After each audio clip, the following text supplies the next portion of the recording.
Former WWE star Enzo made his TNA debut in a vignette that hinted at some fourth rope involvement.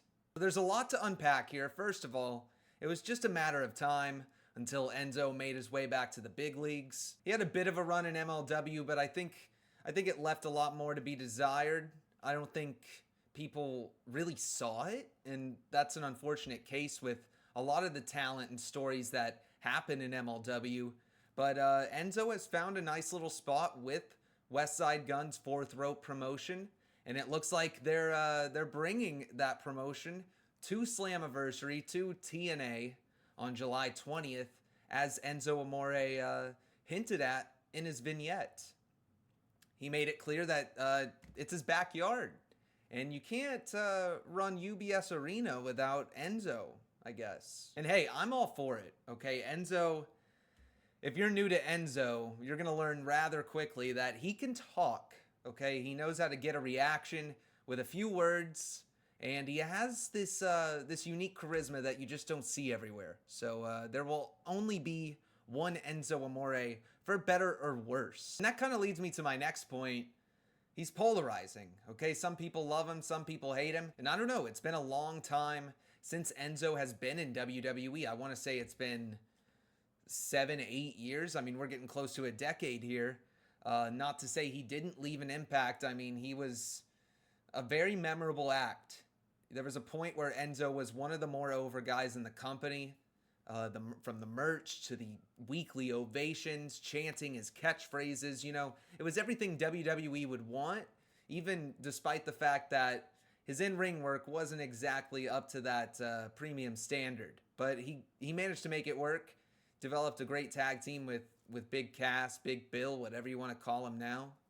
And he showed how he can shine on a big stage, so I don't see why he couldn't still do that, especially in a place like TNA, which is known for bringing out the best of these kinds of guys. And with that, he's going to bring attention to TNA, as he already has through this 1 to 2 minute vignette. I mean, people are engaging with it.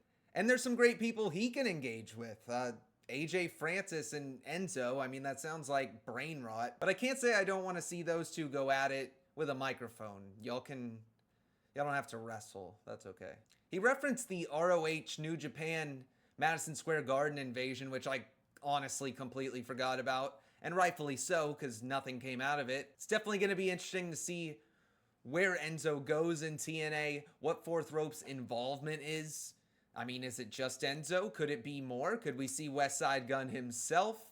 Maybe a little performance? Or maybe even the main one, as they say, Zilla Fatu could make his debut in a top promotion, which would be huge. I mean, whatever spot he lands in, which would likely be WWE or NXT, something like that. I think we're all assuming that will be the case, but I mean, there's no telling.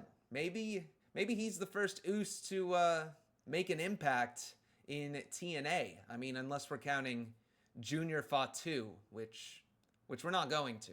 But I think Enzo would really stand out in TNA's landscape right now, along with a lot of other Fourth Rope guys like Zilla. I mean, just imagine Zilla Fatu making his TNA debut on that stage. You're taking Zilla Fatu's platform, completely maximizing and elevating that with a weekly television show. And if Carlos Silva is to be believed, that within 90 days they're going to have a much broader reach when it comes to television and streaming, then there's no better time to get Zilla Fatu and cash in on that. So I'm really excited to see where this goes. I think a lot of people remember Enzo. I don't know if they're necessarily asking to see him weekly, but I've been thinking it's pretty crazy that this guy doesn't have a home. I mean, at one point, this guy was so popular. And there's a lot of new fans in wrestling, and they may have stopped watching in between that time, you know. It could have been they were fans in 2016, let's say. They got burnt out in that rough period that the WWE went through.